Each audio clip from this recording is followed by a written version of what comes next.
everyone, my name is Matias, and I'm here today to talk about the 6 mistakes people make in their 20s. So, as you know, I am an entrepreneur, I'm in the credit space, and if you don't know, I actually have 2 associate degrees and I'm about to get a bachelor's degree, and I've always been in school. But I used to go to school to make money and have that translate over to an education. So some of I'm 27 years old.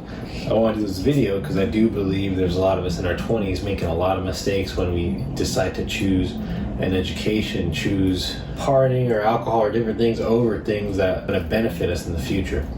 So the first thing on the list I want to talk about, which is why I got some notes in front of me right here, is courses. Are there things you've always wanted to learn, but maybe you've never given it a shot because you don't know how to execute on that vision or mindset that you have?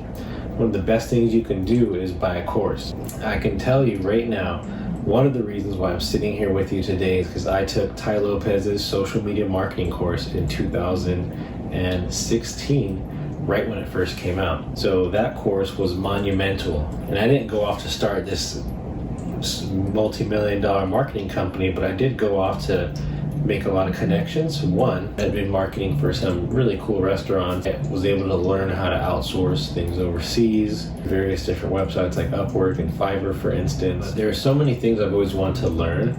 I was very interested in marketing, so let me learn a little bit about it. I ended up not being the greatest at marketing, but now with my credit repair business and YouTube and all these different things, I do the majority of my own Facebook ads. And I'm the one putting things together, and a lot of these things have a huge return on investment. So I know a lot of people want to learn, they've always wanted to learn how to do video editing. They've always wanted to learn how to do photography. You've always wanted to learn how to invest. These are all things you can just go online, either watch a YouTube series that someone's already put out, or buy a course on any given topic. Udemy.com is where I learned how to do video editing. It's where I learned how to do thumbnail creation for YouTube videos. It's where I learned how to do a number of things. 6 money mistakes people make in their 20s. The top one being not learning enough. So courses are very, very important for you to learn and really take yourself to that next level, and even open your mind up to different things that you've always been interested in, but maybe something's holding you back from trying it. So go buy that course today that you've been thinking about. Go research courses on things that you have an interest in. And my piece of advice, don't always expect that one course to just hit it out of the park for you and make you an overnight millionaire. I probably have an arsenal of about 60 or 70 courses, and almost every single day I'm either reading, going through a course, or educating in some way. So that is that's something that I'm always doing all the time, no matter what. Even on a vacation, I got a stack of books with me. So the next mistake that people make in their 20s is they don't invest in anything. You have spare cash and you're throwing it at dumb things like video games, alcohol, drugs, all that stuff, when you can easily learn how to invest in the stock market. For myself, I have a couple $1,000s in the stock market right now. I've invested in things like Apple, Coca-Cola, Waste Management, just to name a few. I have about 10 stocks in my portfolio. I have it diversified between stocks and bonds, and my rule for myself is that I invest in companies that have weathered at least 2 recessions, and they've always paid dividends on time. So everything I'm saying, go research it. One of the books that changed my mindset on investing was one, Rich Dad, Poor Dad, and Guide for Investing by Robert Kiyosaki. And there's another YouTube channel called Sugar Mama TV. Weird name or funny name, but she actually knows her stuff when it comes to stocks and dividend payment stocks. I actually used her a lot for my early days of just figuring things out, and she really does a good job of just teaching you how to buy stock and how to research stock. But I focus on dividends. My goal is to make money doing nothing. So the best way to do that is investing to companies that pay you to own them. Number 3 mistake people make in their 20s is they go to an Ivy League school for a basic degree when you can just go to a community college, transfer to a 4-year, probably get into an honors program that will speed up the process of any delays in registration and things like that. The primary mistake people make with choosing an education is they don't think of how am I going to pay back this mountain of student loan debt? And how am I going to utilize this education as it relates to the real world? There's a lot of degrees today that mean almost nothing in the marketplace. So when you think of your education, you have to think of, what do I want to do, or what can I tolerate doing enough of that can make me a living so that I can go focus on something else that maybe doesn't make me a living, makes me happy. So for a long time for myself, I've always gone to community college. It's been incredibly cheap. I have no student debt. I probably have about 300 college units. For a lot of people who don't know, I have 2 associate degrees, as mentioned before, getting a bachelor's this December, and I'm actually going to school still. I've looked up degrees of the rich, and a lot of people have degrees in economics. So I'm actually back at the community college, and I'm taking all the classes I need for an economics associate's, and then I'm going to take all the classes I need for an economics bachelor's degree. I'm going to take all the classes I need to get a master's degree and hopefully go up. But the purpose of school for me is I already have a trade and I already have tools to make money. So I don't have to, and this is just where I'm at now, I don't have to go to school for money. I'm going to school because I want to study a specific topic, which for me, I think that's the only reason you should go to school. Some of the main things you need education for is like become a doctor, nurse, lawyer, engineer.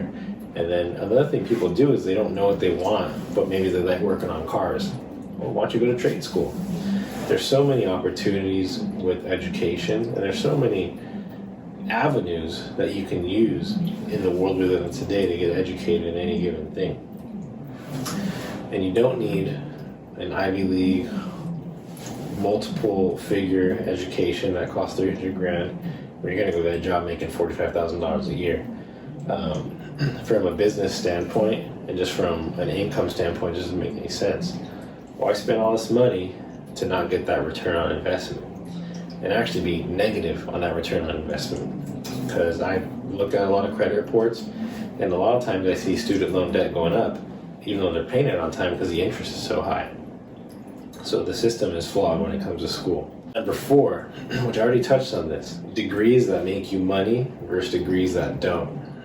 If you like studying something that doesn't make money, study it. You don't need to go to school for it. You can buy books, you can go sit in the library, you can even take courses after you've decided and after you've studied things that can make you a living. Because as you know, if you want to get married, have kids, or just have some type of stability, have your own place, you're going to need to have an education that allows you to have a degree where you can make money off that. Whether it's like hospital management, business degree, you can go be a supervisor at a company. Degrees need to relate to cash flow. You need to make money if you want to progress and build family and all that stuff. Another mistake people make in their 20s, this is my number 5, is they don't budget. One of the things I've always done since I was about 16 years old is I've always had a written budget on what I was going to spend and what I wasn't going to spend money on. So every month I know how much I have left over and I can go invest that. Now, with what I know now, I'm always buying stock and dumping money into a savings account to invest in real estate for down payments and things like that. So there's a ton of apps. For me, I like an Excel file. If you're familiar with Excel, I'll just put budget and list gas, food, groceries, rent, medical, whatever you gotta do, and list what it's gonna cost you and all of that. I've even had a going out to eat budget. In the early days, it was like $40 a month. So if I went over that the first day, well, good luck on going out to eat, because I'm not going to be able to buy anything else like groceries and things. I don't spend all the money going out to eat. As you move out and progress in life, you're going to have a very strict budget. Even if you make a lot of money, you do need to have a budget, because if you're just spending like crazy, you're going to end up overspending even if you have a lot of money in the bank. And another thing is, having a budget is just responsible.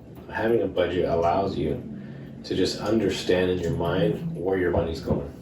Like for instance, in business I have a bookkeeper, so I actually know where every cent of my business goes to. So I can sit down at any given day and be like, okay, money's going to food, money's going to groceries, money's going to rent, money's going to expenses. I know exactly where the money's going.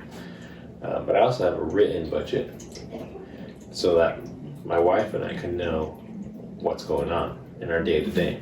6 is have a savings, have a financial plan, and to build your credit. At 18 years old, one of the first things you can do is either get a secured credit card from a credit card builder, a secured loan from Self-Lender, which I should have the links below, and become an authorized user on a family member's card that is not in use. You never want to become an authorized user on a credit card that is currently being used, because that utilization, if they rack up the credit card all the way up, that's going to destroy your credit, and that's not a positive, that's a negative. One thing I always tell people is if you want to be an authorized user on someone's credit card, what that allows you to do is piggyback off someone's good credit. So if they got a 10-year-old Capital One with $15,000 on it, that's going to pop up on your credit report on all 3 bureaus that you, at 18 years old or whatever age you decide to add authorized users, you have a 10-year-old Capital One with $15,000 on it. That's going to add to your age.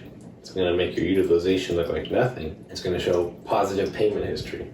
So for me, I wouldn't even get in a car with a late payment, because that's going to put you back. You only want the best on your credit report. That is my simple explanation of the 6 money mistakes people make in their 20s.